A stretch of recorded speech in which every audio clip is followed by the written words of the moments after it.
Hello guys, welcome back to my channel Rafsan blog. কেমন আছেন সবাই? আশা করি ভালো আছেন। আলহামদুলিল্লাহ, আমিও ভালো আছি। দেখেন গাইস, বাইরে ছাদে কাপড় শুকাতে দিয়েছিলাম, ভীষণ বাতাস হচ্ছে। কাপড়গুলো হয়তো খুব তাড়াতাড়ি নিয়ে ফেলতে হবে, উড়ে যাবে বাতাসে। এদিকে আমি আমার ফুলগুলা আসলে খুব যত্ন করি। 2-3 দিন ধরে ছাদে ওঠা হয়নি, বৃষ্টির কারণে ছাদে ওঠা হয়নি। যেহেতু ছাদের মধ্যে কাপড় শুকাতে পারবো না, এই জন্য ছাদে উঠি নাই। এই যে আমার ফুল গাছগুলো আসলে অনেক সুন্দর সুন্দর ফুলগুলো ঝরে পড়ে গেছে। দিনে আমি 2-3 বার করে আমি আমার ছাদের ছোট ছোট গাছগুলো দেখতে উঠি। তো মাঝখানে 2 দিন আসতে পারে নাই বৃষ্টির কারণে। প্রচুর বৃষ্টি ছিল, ছাদের উপর ওঠা সম্ভব ছিল না।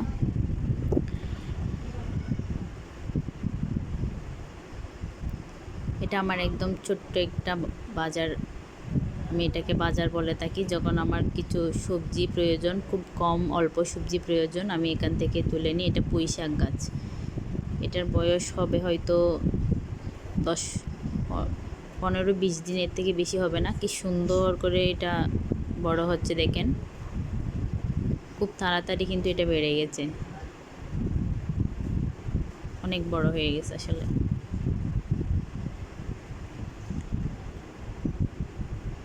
তো আমি আসছি আসলে, আকাশে মেঘ করেছে, কাপড়গুলো নিয়ে ফেলবো আর এখান থেকে কিছু সবজি তুলবো। এই যে 2টা বরবটি নিব।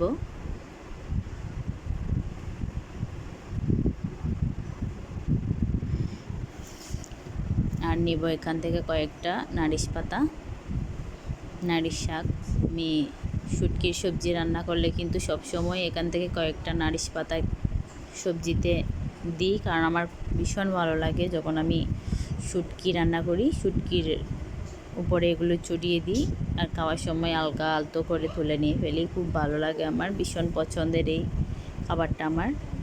জানি না, হয়তো অনেকেই বলবে এসব কেন খাই আর কেন এত পছন্দ করে, কিন্তু আমার ভীষণ ভালো লাগে। আমি কয়েকটা পাতার আগা আগা কচি কচি তুলে নিলাম। আসলে আমার বাড়িতে সবজি আছে, তার মধ্যে এখান থেকে কয়েকটা তুলে নিলাম, যাতে শখ করে তুলে নিলাম, ছাদের থেকে তুলে নিয়ে তরকারি রান্না করব বলে। তো এটা হচ্ছে আমার ছাদের একটা ছোট্ট বাগান। এগুলো বেগুন গাছ, এখান থেকে প্রায় সময় বেগুন নেওয়া হয়। এখন নাই, এখন গাছটা একদম মরে যাচ্ছে।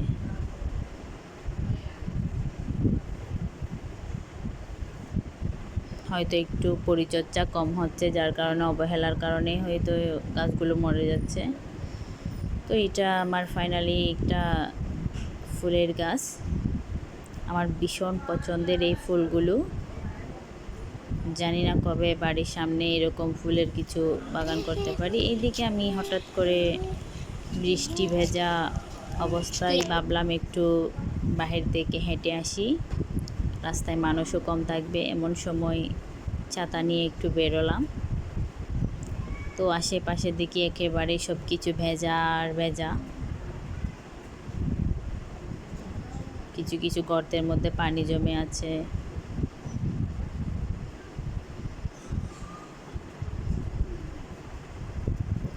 আসলে গাইস, এমন বৃষ্টির সময় ভীষণ ভালো লাগে একটু বের হতে।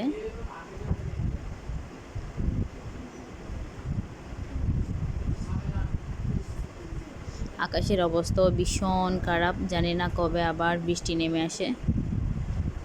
অনেক বৃষ্টি, প্রচুর বৃষ্টি পড়ছিল, কিন্তু একেবারেই সব কিছু ভেজা ভেজা, রাস্তাঘাট, গাছপালা। দেখেন গাছের কি অবস্থা হয়ে গেছে।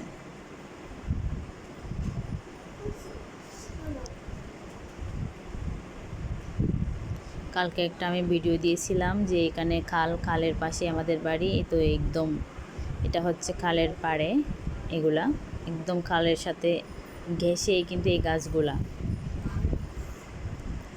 তো যারা আমার এই সাতকানিয়া এলাকা সাবস্ক্রাইবার, তারা কিন্তু খুব সহজে বুঝে যেতে পারবে এটা কোথায়।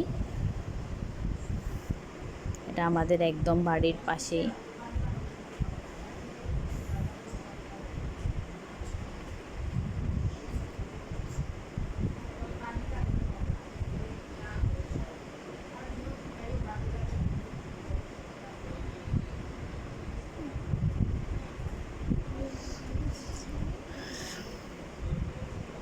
তো গাইস, মন খারাপ থাকলে কিন্তু আমি একটু বের হই। আসলে সকাল থেকে ভালো লাগছিল না, যার কারণে একটু ভাবলাম বাহির থেকে হেঁটে আসি। আর গাছপালার অবস্থা এতটাই বেজা অবস্থা ছিল, দেখতে কেমন একটা হয়ে গেছে,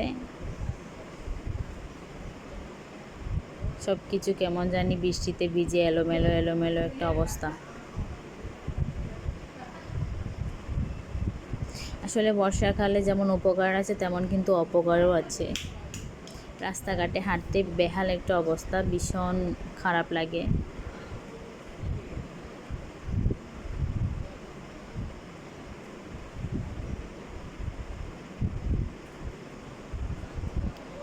তো গাইস, এখন আপনাদেরকে দেখাবো আমাদের বাড়ির পাশে কিন্তু অনেক বিশাল একটা খেলার মাঠ আছে। এই মাঠটা কিন্তু প্রচুর অনেক বড়। এখানে 2-3 ম্যাচ নিয়ে খেলা যায়। অনেক বড় একটা মাঠ এটা। আসলে মোবাইলে হয়তো এটা ছোট মনে হচ্ছে, কিন্তু এটা অনেক বড়, একদম নদীর পাশে। এখানে অনেক অনেক মানুষ এখানে কিন্তু খেলা করে, অনেক ছেলেরা খেলা করে। তো গাইস, একটা গোলাপ পেলাম, খুব সুন্দর লাগছিল। আমি গোলাপটা হাতে নিয়ে ধরে আছি, কাটা কাটা, সারা গায়ে কাটা, আর মাঝখানে ফুলটা এতটাই সুন্দর, আসলে বলার মতো না।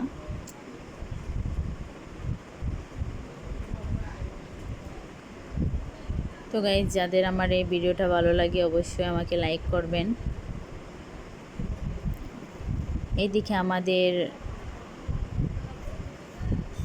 জলাশয়ে দেখলাম এতটাই শাপলা ফুল ফুটে, একদম কেমন একটা সৌন্দর্য ছড়াচ্ছে এই ফুলগুলা। পুরো প্রাকৃতিকটাই যেমন একেবারে পুরো দেশটাই কেমন জানি একদম সৌন্দর্যে ভরে গেছে আমার মনে হচ্ছে। দেখেন কতগুলো ফুল ফুটে ফুটে ফুটে ফুটে আছে, যদিও এগুলো আমাদের না, একটু দেখতে এলাম। ভীষণ সুন্দর লাগতেছে, অসাধারণ অসাধারণ, আসলে আল্লাহর সৌন্দর্য